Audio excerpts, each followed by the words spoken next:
As notícias na Hertz, edição de António Feliciano. As sucessivas faltas de água no concelho de Tomar foram tema em análise na recente reunião de Câmara, sendo que em apenas uma semana, tal como a Hertz adiantou oportunamente, houve transtornos em diversos locais, desde logo da área urbana e ainda das freguesias da Sabacheira e de Aceiceira. O Partido Social Democrata, pela voz do vereador Tiago Carrão, não deixou de lamentar este cenário, advertindo que é urgente avançar para a resolução dos problemas. É apenas um lamento, porque infelizmente temos assistido a isto ao longo dos anos, que tem que ver com a falta de água no concelho. Ainda esta semana noticiava a Rádio Hertz que tivemos faltas de água em vários pontos do concelho. Tivemos falta de água em Valdelobos, na Sabacheira, nas Algarvias, Palhavã, no Rua Jornal Emancipação e na Roda Pequena, na Aceiceira. É realmente uma situação que se vem arrastando ao longo dos anos. Todos nós sabemos que o problema existe com as condutas de água. O que nós não sabemos, pelo menos, ou não vemos, é neste momento a serem preparadas as soluções. E a deixar esse lamento, já é algo que temos falado ao longo dos anos. Sabemos que obviamente é um investimento muito significativo, é um investimento que também muitas vezes não se vê, porque as condutas ficam debaixo da terra, mas sabemos que é um investimento cada vez mais urgente. E é importante tratar disso e deixar essa nota também. Filipa Fernandes, vice-presidente da Câmara de Tomar, recordou que as condutas estão danificadas e que, por isso, irá obrigar a um investimento demasiado elevado que até o ambiente terá de fazer, referiu. É verdade, esta falta de água deve-se também ao facto das condutas estarem obsoletas, portanto, e o investimento é demasiado elevado, mas terá que ser feito, obviamente. Uma das primeiras medidas que já se tomou dentro da TEG Ambiente foi a captação. Como bem sabem, a captação era somente da Mendacha e neste momento tem uma nova captação para que a água, ao fim e ao cabo, seja menos corrosiva e nesse sentido melhorou um pouco. Contudo, as condutas ao não serem alteradas, elas já estão bastante obsoletas com o calcário e, portanto, faz com que haja constantes rupturas e isso traz problemas, obviamente, aos seus territórios. Sim, elas têm que ser alteradas e terá que haver investimento por parte da TEG Ambiente para o efeito. Sucedem-se as faltas de água no concelho de Tomar. Filipa Fernandes, vice-presidente da Câmara, admite problemas e refere que a TEG Ambiente terá que fazer esse investimento. Os bombeiros do município de Tomar foram chamados a intervir em 376 ocorrências durante o mês de fevereiro, numa média diária de 12,95 situações. Como é normal, as emergências pré-hospitalares estão no topo desta lista, num total de 319, seguindo-se 22 episódios de assistência à população, 13 acidentes, 8 incêndios urbanos, 7 intervenções em conflitos legais e outras tantas situações relacionadas com compromisso de estruturas. Recorde-se que em janeiro os operacionais nabantinos foram mobilizados para 379 ocorrências. Rádio Hertz, a primeira a informar. Filipa Fernandes, vice-presidente da Câmara de Tomar, está convicta de que em breve haverá videovigilância no centro histórico e não só. Embora não tenha apontado uma data formal, a eleita do Partido Socialista respondeu desta forma a Tiago Carrão, vereador do Partido Social Democrata, que pediu um ponto de situação sobre a implementação desse sistema na cidade. Tal como a Hertz adiantou em tempo oportuno, 4 meses após a assinatura de um protocolo entre a Câmara e a Polícia de Segurança Pública, nesta altura estão em análise as questões técnicas, desde logo o número de câmaras a colocar e, claro, a respectiva localização. O objetivo é claro, foi a proteção da segurança de pessoas, animais e bens em locais públicos ou de acesso público e a prevenção de prática de factos qualificados pela lei como crimes em locais em que exista razoável risco da sua ocorrência, bem como o controle de tráfego de pessoas, animais e bens na circulação rodoviária. Tiago Carrão lamentou a demora deste processo. Em 7 de agosto de 2023, foi aprovado aqui em reunião de Câmara o protocolo de cooperação entre o município e a PSP para este sistema, a implementação de um sistema de videovigilância na cidade. E no dia 15 de novembro foi aprovado, assinado entre o protocolo entre o Sr. Presidente da Câmara Municipal e o Sr. Comandante Distrital de Santarém da PSP. Passaram 4 meses. Sabemos que uma das responsabilidades do município era a aquisição das câmaras para videovigilância. Perguntar como é que está esse procedimento, se já foi feita se está em curso o procedimento para a aquisição de videovigilância, se já sabemos os locais, porque no protocolo não dizia quais os locais que vão ter videovigilância, e pergunto isto porque ainda recentemente vi na comunicação social que Santarém, por exemplo, com protocolo idêntico, neste momento já tem desde novembro 26 câmaras de videovigilância no centro histórico. Na resposta, Filipa Fernandes deu conta então da sua convicção sobre a conclusão do processo para breve. Sei que aconteceu uma reunião com o Sr. Presidente nestes últimos tempos, exatamente para a definição dos locais exatos a colocar as devidas câmaras, mas deixe-me lhe dar nota que o processo com a Câmara de Santarém também não foi assim tão célere, porque eu lembro-me que eles também já tinham assinado o protocolo há imenso tempo e que depois demorou, obviamente, o tempo que é necessário para toda a concertação, seja da aquisição de câmaras, seja da definição de espaços ou até mesmo depois das ligações com a PSP. Portanto, ele está a decorrer, ele está a ser acompanhado pelo Sr. Presidente e julgo que em breve poderemos ter já no nosso centro histórico e não só algumas inclusões de câmaras de videovigilância. PSD pediu explicações sobre a implementação da videovigilância na cidade. Filipa Fernandes disse convicta de que em breve haverá câmaras no centro histórico e não só. Rádio Hertz, informação. A Câmara de Tomar está a avaliar a utilização do conhecido como Palácio Alvim para a colocação de serviços municipais. A indicação foi confirmada pela vice-presidente da autarquia, Filipa Fernandes, depois de questionada por Luís Francisco, vereador do PSD, que lamentou o estado de abandono em que se encontra aquele imóvel que já chegou mesmo a servir de base para a divisão policial de Tomar. Luís Francisco recordou que já foram apontadas várias soluções para aquele espaço, referindo então que seria apropriado colocar ali serviços municipais, até como forma de poupar no pagamento de rendas a que atualmente o município está sujeito. Está aqui abandonado, parado, sem uso, aqui um desperdício, digamos assim, destes equipamentos. Várias hipóteses de utilização ao longo dos anos têm sido apontadas, cerca de 15 anos que o Palácio foi deixado pela PSP e que está, digamos assim, disponível, uma vez que é propriedade da Câmara Municipal, para uso ou para qualquer uso, mas várias utilizações têm sido apontadas, mas nenhuma tem sido concretizada, portanto diversas. E depois também, e aqui é a minha questão, porque é que isto não é utilizado para os serviços da Câmara? Ou seja, está aqui a 100, 200 metros, com escassos minutos daqui dos espaços do Conselho.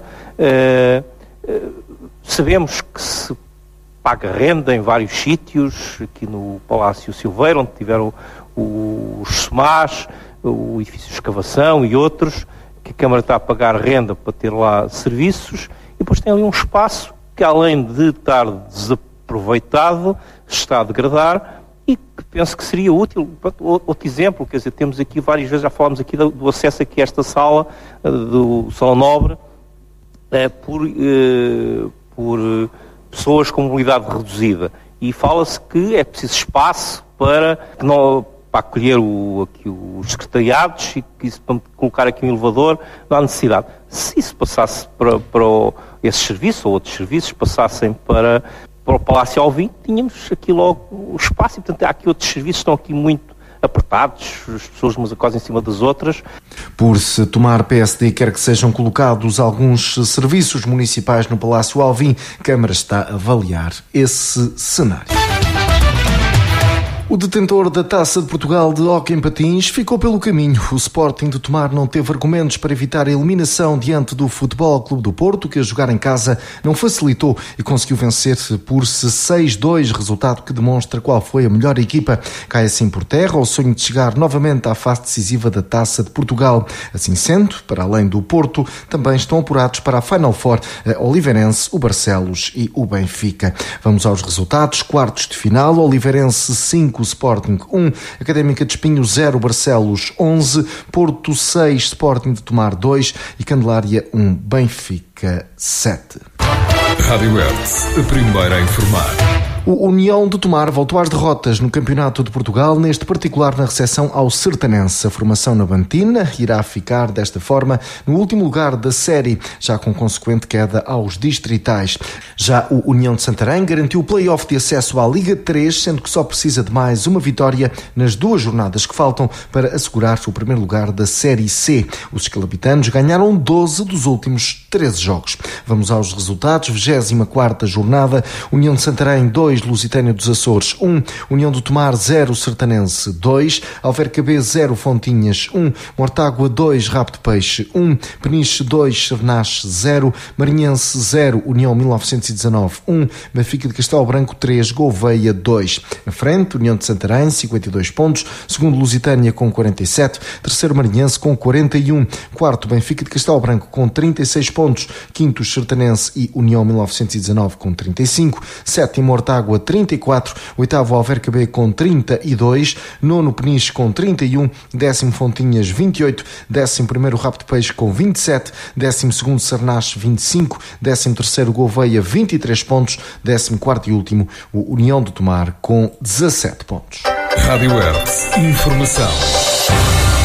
A Biblioteca António Boto foi palco para a apresentação das Festas de Abrantes, evento que será de 7 a 15 de junho. O cartaz, esse, é o mais abrangente possível e aposta na vertente musical, com nomes de peso como David Carreira, Carlão, The Gift ou Sara Correia, para além de Tony Carreira, que também irá atuar nas festas abrantinas. Para além da música, registro para as marchas populares, artesanato para atividades realizadas pela comunidade educativa, divertimentos para os mais novos, oferta gastronómica com as designadas tasquinhas, desporto, entre outras, sendo que o programa se irá estender por vários pontos da cidade. Manuel Valamatos, presidente da Câmara de Abrantes, apresentou as festas à comunicação social e referiu-se a números para reforçar a importância deste evento. 8 grandes concertos, atuação de 10 marchas populares, um espetáculo de fogo de artifício, 9 conjuntos de música popular, 7 bandas locais no palco dos nossos, 12 DJs, atuação de 5 ranchos folclóricos, atuação de 4 bandas filarmónicas, 12 animações de rua, um espetáculo infantil, 7 apresentações artísticas pelos alunos da escola Dr. Manuel Fernandes, 11 provas desportivas. Obviamente que é uma festa dos abrantinos e que foi ganhando corpo e robustez de tal forma que hoje não é só uma festa dos abrantinos. E também por esta universalidade do mundo e o destruir das barreiras entre os países e entre as regiões, que é isso que se quer, e pela afirmação da humanidade, a festa tem sido a festa de Abrantes, e as outras festas têm-se aberto ao mundo deste ponto de vista de acolher entre nós todos aqueles que nos querem visitar. Esta universalidade, esta humanidade que pomos neste processo é muito importante. Portanto, isto não é só fazer uma festa só por fazer, é muito mais do que isso. Estão apresentadas as festas de Abrantes. Tony e David Carreira, Sara Correia e Carlão são alguns dos nomes fortes que compõem o cartaz música. A 79ª edição da Vuelta, uma das mais emblemáticas provas de ciclismo à escala mundial, vai passar por Ourém, precisamente a segunda etapa, que terá início em Cascais, sendo que a meta será colocada precisamente no território oriense. Assim será a 18 de agosto. Este evento proporciona uma oportunidade ímpar para promover o concelho de Ourém além fronteiras, beneficiando da sua projeção mediática, com transmissão televisiva assegurada para cerca de 190 países. Por ocasião da recente presença na Bolsa de Turismo de Lisboa, Luís Miguel Albuquerque, presidente da autarquia oriense, não escondeu a satisfação por a Vuelta passar pelo seu território e avançou com números. Para percebermos bem a dimensão desta Vuelta, 1028 jornalistas acreditados, 298 meios de comunicação, TV, rádio, imprensa digital, 28 nacionalidades presentes, portugueses, espanhóis, franceses, britânicos, holandeses, e todos os participantes nesta jornada serão embaixadores da experiência da marca Fátima Ourém nos seus países e comunidades. A Vuelta passa em Fátima Ourém, mas o nosso objetivo é que Fátima Ourém passe também na Vuelta. Será o maior evento esportivo alguma vez realizado no Concelho de Ourém em termos de audiência. A promoção de Fátima Ourém ganhará a escala internacional com transmissão televisiva para 190 países. Fátima Ourém afirma-se no plano ibérico com ganhos no turismo não sazonal em 24-25. porque este é efetivamente também um problema que continuamos a ter no nosso concelho, que é a sazonalidade do turismo, que efetivamente é bom, é grande entre abril e novembro, tendo que os meses de dezembro, janeiro, fevereiro, março, continuamos a ter o problema da sazonalidade, e estes eventos ajudam-nos a melhorar e a minorar esse problema. Orem vai servir de meta para a segunda etapa da Vuelta em ciclismo, uma das provas mais emblemáticas à escala mundial desta modalidade. Rádio Hertz, a primeira a informar. A primeira divisão distrital da Associação de Futebol de Santarém está ao rubro. Abrantes e Benfica e Fátima são agora o duo da frente a 7 jornadas do final. Os abrantinos, como se esperava, venceram no reduto do Vasco da Gama, equipa já despromovida matematicamente. Já os fatimenses passaram um duro teste em Coruche. No jogo grande da jornada, o Ferreira do Zezer mostrou ao que está e bateu o Fazendense de forma clara. 4 candidatos a um lugar.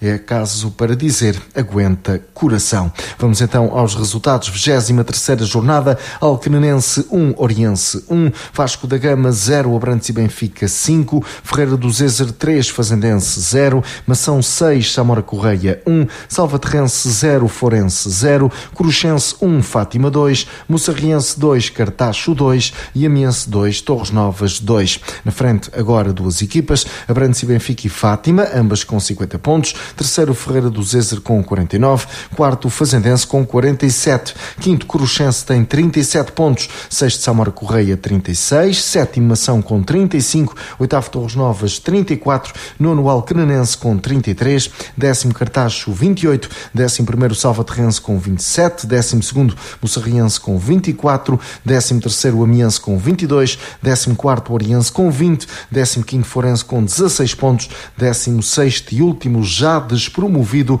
está o Vasco da Gama, equipa do concelho de Orem, que em todo o campeonato apenas conseguiu um ponto, ou seja, a formação vascaína está então despromovida à segunda divisão distrital. Rádio Hertz, informação.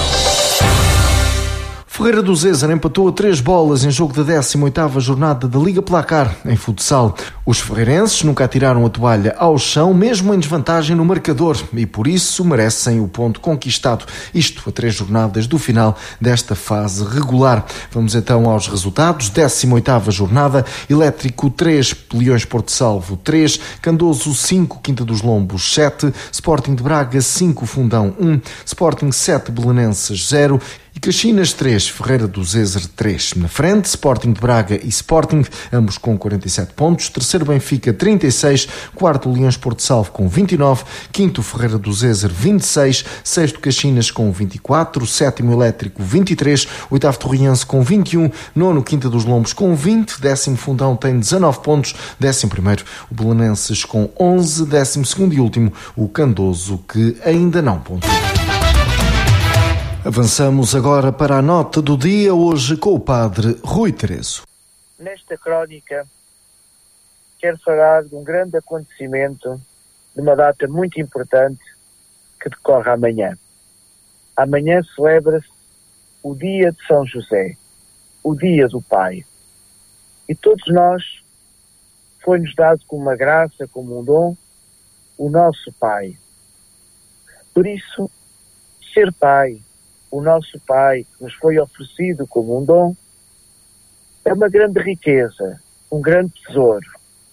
É fonte de sabedoria, fonte de humanidade, fonte de riqueza para a humanidade e para a sociedade de hoje.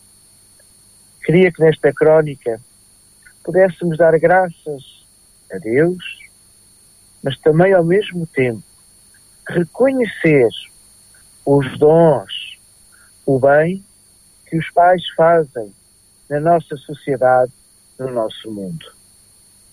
O Papa Francisco tem umas palavras muito belas, dirigidas para os pais de hoje, mas para todos nós, que diz assim: um pai deve ter os filhos sábios e inteligentes. Um pai deve estar sempre presente, próximo à esposa e aos seus filhos. Um pai presente não é o mesmo que um pai controlador. Um bom pai sabe esperar e sabe perdoar do fundo do coração e sabe corrigir com firmeza. Um pai bom é um pai paciente. Estas são palavras belíssimas do Papa Francisco para os pais de hoje, mas também para todos nós. Somos chamados a ser educadores dos filhos e filhas, das nossas crianças, adolescentes e jovens. Vamos por isso, todos nós, dizer obrigado pelo pai que me destes. Te agradeço. Que bom é ter um pai. Que bom são os pais de hoje, que convertem o coração da humanidade num coração de amor, dedicação, disponibilidade, de serviço, de trabalho. Os pais de hoje são autênticos heróis, porque dão a sua vida pelos seus filhos e suas filhas. Parabéns a todos os pais. Padre Rui Terezo aqui com a sua nota do dia. Rádio Hertz, a primeira a informar. Concluímos assim mais esta edição. Continue desse lado. Estas e outras notícias em radiohertz.pt.